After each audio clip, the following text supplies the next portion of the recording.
Right, Manchester United face Spurs. These are the five things to expect ahead of the game. It's going to be a very, very tough game. We know the amount of injuries that Manchester United have.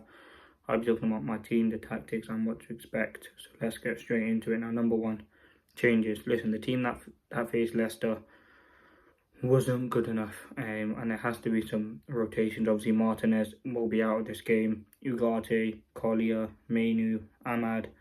So some big injuries for Manchester United. I'll talk about them later on, but we are going to be without some big senior players, and it just revives this game at this moment. Now, in terms of my team, I'd go Onana in goal, Euro, Maswari, one of Delete, Maguire, probably Delete.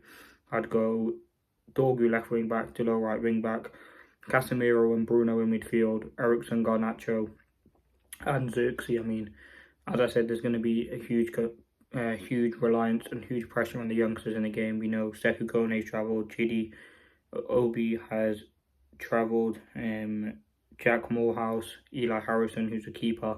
So we do have options, but they are young players, and I think Amorim has no other choice but to trust his young players, depending on how the games go. We might have to see the young players come in sooner than expected, and that would be a huge opportunity for them. But at this point, you might as well just play them. Again, the injuries have come at such a bad time for Manchester United. Martinez, who's been one of Manchester United's best centre-backs, out. Ahmad, who's been our player of the season, scoring 42% of our goals, which is just under half. Ugarte, Collier, Mainu, like midfield again. I think Collier and Ugarte should be back sooner than Mainu, but we'll have to wait and see what happens with that. But again, it's so frustrating. I mean, Xerxes, you want to see him get a start, you want to see Dorgu start on the left. But yeah, it is going to be a real tough game for Manchester United now. In terms of the second thing, United's threat. I think United have got a threat in this game. We always do. I think there's going to be a lot of pressure now on Bruno and Garnacho to deliver for Manchester United. With Ahmad and more or less our best player being out this season, we're going to have to rely on the creativity from Bruno and Garnacho in that final third. And I think Garnacho is a threat. I think you wouldn't need him to start this game anyway. I mean, there's a lot of people talking about Rashford, Anthony being out on loan. They were never good enough. Well, Amorim didn't really fancy Rashford, and Anthony for me was just never good enough to be in the Manchester United team. And I think he's found a level at Betis. But again, we are really thin in that attack. We have Hoyland and Xerxes, who are not really on form at the minute. They're struggling to find confidence. And we have Garnacho, and that's it. Ahmad's out. I mean, you could put Bruno in there, but I think now to the end of the season, it's all about the cup games. But I do think there's going to be opportunities for the young players to take. And we've seen Mainu had the opportunity. Yes, it was kind of a different atmosphere. Garnacho's had the opportunity, but these are the chances. You could see maybe a Sekou Kone come through and maybe get some confidence and get some ability on the pitch. So we know they're able players, but I think we do have a threat, and I think it's going to come. Listen, Spurs play a very high line. I think Pedro Porro down that side, if he does play, is a weakness. He does like to go high and leave a lot of space. I remember the last game against Villa, he was leaving a lot of space open at the back, which United can go to exploit.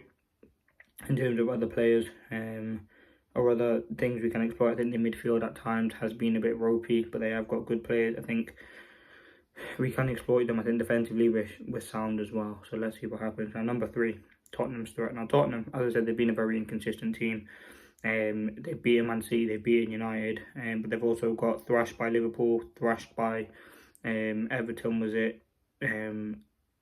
So listen, they are a very inconsistent team.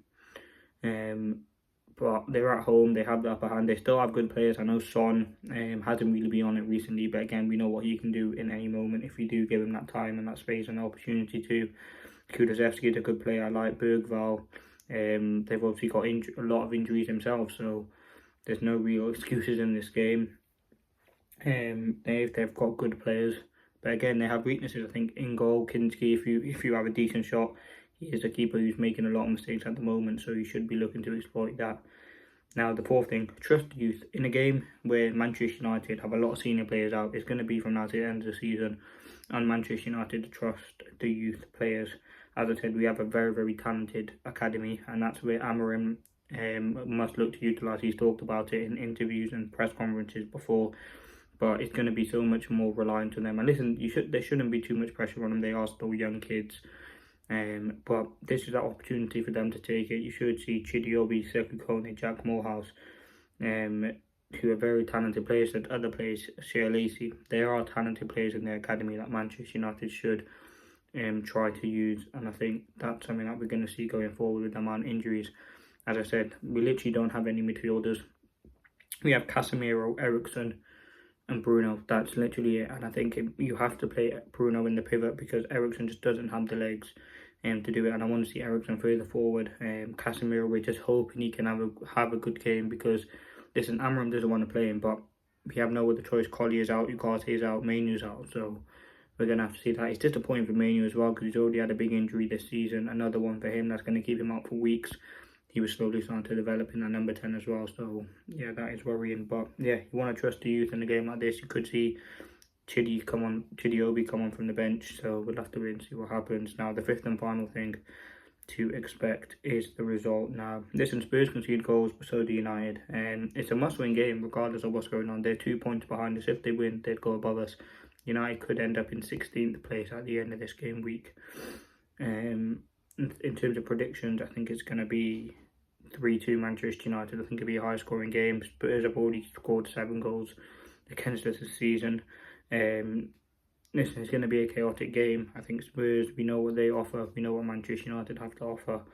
It's going to be a game that I hope United can win despite all the issues. And then now we have to focus on the cups. We have Europa League, FA Cup, and that's ultimately about it. Hopefully we can get some players back because it is going to be a struggle now from the end of the season. But listen, all the teams have injuries. Tottenham have a lot of injuries. Liverpool, Arsenal, they've all had injuries this season. So listen, it's just another bump in the road for Amorim and Manchester United. But let's see and hopefully see if we can get the win because it's going to need an outstanding performance to beat a very tough ground with a very decent team. But I'm going to leave it there. Just the season's over, man. Like, it is very frustrating. But I think with Amorim, he is trusting the youth at the moment.